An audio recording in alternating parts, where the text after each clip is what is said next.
Hello everybody, Shrouded Hand here. Every now and then I like to look at a strange tale from Britain's past, the hairy hands of Dartmoor, the Sandown Clown, the Lantern Man. Today's tale is somewhat unique in that it didn't happen on some windswept moor or remote marshland, but in the grounds of a stately hall in the city of Nottingham.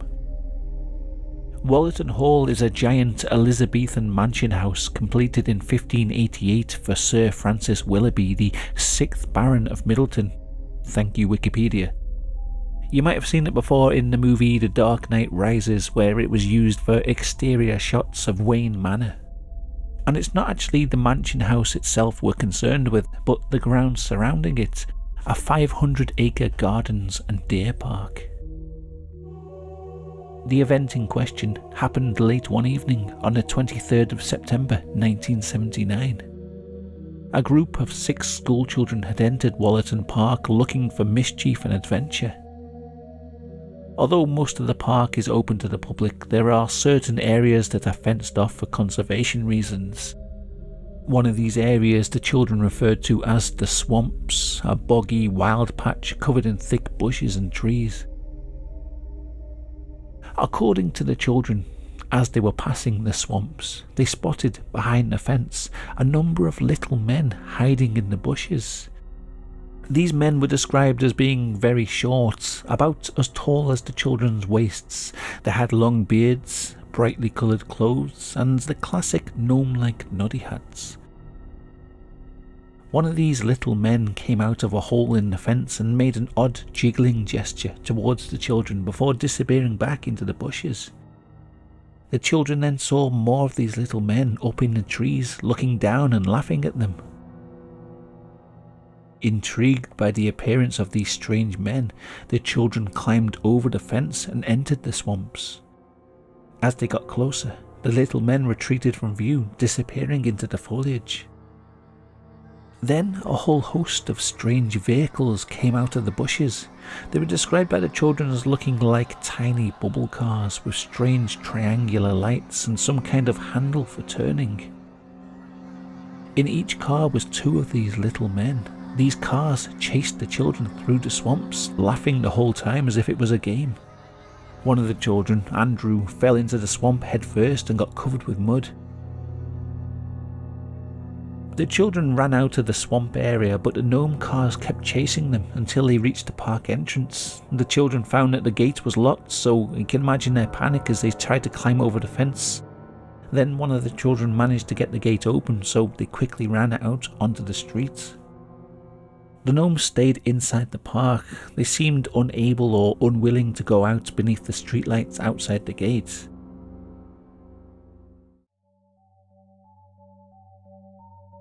After their unnerving experience, the children spent about an hour or so walking the streets. They talked a bit about what they'd just seen before returning to their homes. Some of these children told their parents, who of course dismissed the story as nonsense.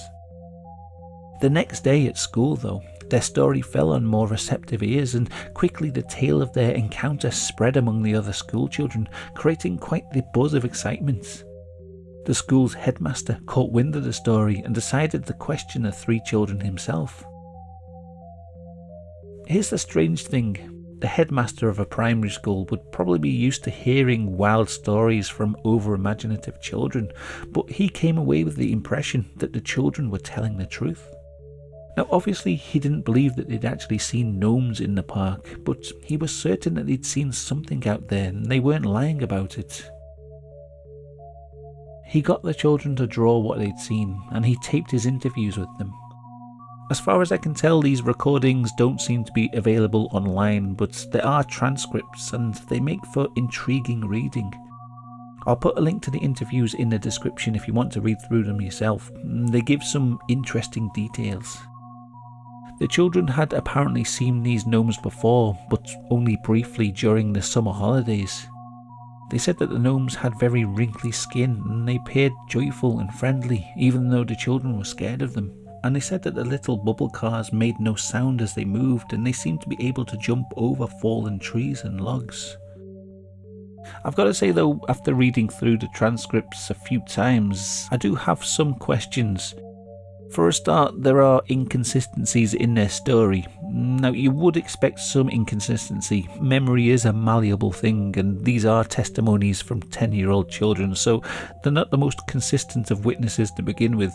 Plus, this encounter happened at around 8:30 PM in September in an unlit area of the park, so it would have been pretty dark in there. But even then, some of the differences in their testimonies are difficult to justify. 2 of the children described the gnomes as having white beards with red at the tip, whilst the 3rd child describes them as all having long black beards. This seems an odd detail to get wrong.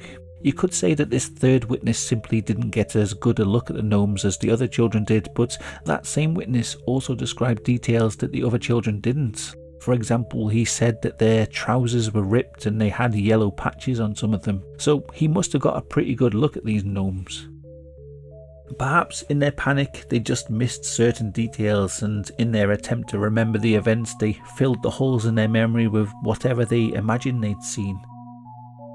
It could also be that if these really were some sort of otherworldly entity, that each child actually did see them slightly differently.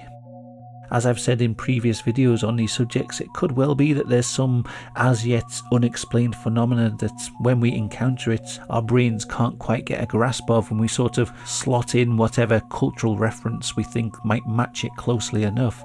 This might explain why multiple witnesses seeing the same phenomena might see them slightly differently. It could also, of course, simply be that the children were lying. There are a lot of details between the interviews that match up, some of them perhaps a little bit too well. All 3 of the children interviewed said that there were around 30 cars, each carrying 2 gnomes. It seems an oddly specific number for all 3 of them to arrive at independently. Now, imagine you were being chased in the dark by a gang of gnomes in tiny cars. Would you have time to count them? Were there 20, 30, 50? I would expect to hear 3 different numbers unless the witnesses colluded before being interviewed. This doesn't necessarily mean that they invented the story. It could be after their experience they talked among themselves and came to the conclusion that there must have been about 30 cars in total, and they all agreed on this number. It would be good to be able to listen to the recordings and hear the kids' tone of voice as they're answering some of the questions. I think some of the nuance is lost when you're just reading text on a screen, but for the time being it seems that we only have the transcripts to go on. Rumours about the Wollaton Park gnome encounter spread quickly, and pretty soon newspapers were sending journalists to interview the kids. The Daily Mail article gives me another reason to be slightly suspicious of the story. Andrew, the child that fell into the swamp, when interviewed by the Mail said, "I felt something drop on me out of the trees. I think it was one of the men and I fell into the swamp." It seems odd that he didn't mention this at all when questioned by the headmaster. It's a pretty big detail to leave out. After this initial excitement and the media frenzy, there doesn't seem to be much more information about the events. There are some modern day researchers who have done good work piecing together the details about the Wollaton Park gnome encounter. Most notably Simon Young, who's published this excellent book, The Wollaton Gnomes, a Nottingham Fairy Mystery. I really enjoyed reading this. The children who saw the gnomes would be in their 50s now, and there have been efforts to track them down, but so far nobody seems to have come forward. Some people have taken this as a sign that they were lying and they're embarrassed to admit it. It could also be a sign that they're telling the truth and are embarrassed to admit it. I was reading this article on the Nottingham Hidden History blog by Frank E. Earp. He ends the article by saying that he put an appeal on a local Facebook group asking for help in tracking down any of the people involved in the Wollaton Park gnome encounter. One person replied saying, "Patrick was one of the lads I knew in Radford. He was a few years younger than me. I worked with him in the mid-80s. I remember the story about the gnomes, so I asked him about it. He told me it was all Angela's, a friend of his, idea, and that they made it all up." Now, I've no idea if this person was telling the truth about Patrick's confession. And even if what he says is correct, how do we know that Patrick wasn't lying about making up the story? A story like that would bring a lot of ridicule on an adult, and perhaps as he grew older he just found it easier to say that the story was fake. However, it isn't just those children that have seen strange things in Wollaton Park. There have been many more sightings, dating back decades before the 1979 encounter. Going back to the Frank Earp article, in it he tells a story that a friend told him. His friend said, "My Aunt Alma was a very respectable lady who lived in a large house on the embankment. She was a very rational person who would politely laugh at any suggestion of the supernatural. However, she once recalled to us at a family gathering a memory about a trip she made to Wollaton Park as a child in the 1930s with a friend. They were enjoying a picnic by the lake when they noticed, in her words, little people no taller than a doll that cautiously appeared from out of the bushes. They were all dressed in fancy clothes. She claims to have watched them go across the lake on a tiny boat and disappear into the bushes on the other side. To be honest, we joked about it after she left, but it always struck me that she had no need to lie or make up such a story, as it was totally out of character for her." The article goes on to say how 20 years after his Aunt Alma told the story, some friends were visiting from Wales and they went for a day trip to Wollaton Park. When they got back, they said they'd seen some strange little people wearing fancy clothes. These little people were seen down by the lake and they vanished into the bushes when they noticed that they'd been spotted. The earliest encounter I can find comes from the book Seeing Fairies by Marjorie T. Johnson. She writes, "Another account confirming the existence of these gnomes was given to me many years ago by Mrs. C. George of Stapleford, Nottingham. As long ago as the year 1900, she was passing Wollaton Park gates when she saw some little men dressed like policemen standing just inside the lodge entrance. They were smiling and looking very happy," she said.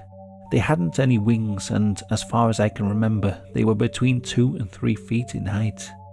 She also recalled that fairies had been seen dancing around the lake in the park. And there are many more encounters, but I won't go through all of them in this video. I will put a link to the fairy census of 2014 to 2017. If you search Wollaton Park, you'll find a few interesting reports in there. There are more reports in the Wollaton Gnome book that are worth reading as well. So whether you believe in gnomes or not, it does seem that people have seen something weird in the park involving little people. I don't know whether that means that there's a gang of gnomes driving around in bubble cars in the swamps, but it's an interesting story nonetheless, and it's a legend that's existed in the park for well over 100 years.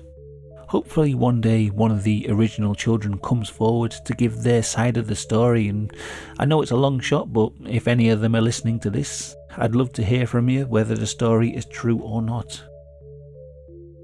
So let me know what you think in the comments, and thank you very much for watching.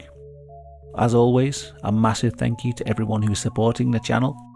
If you like strange stories about children encountering unusual creatures, you'll probably enjoy my Sandown Clown video.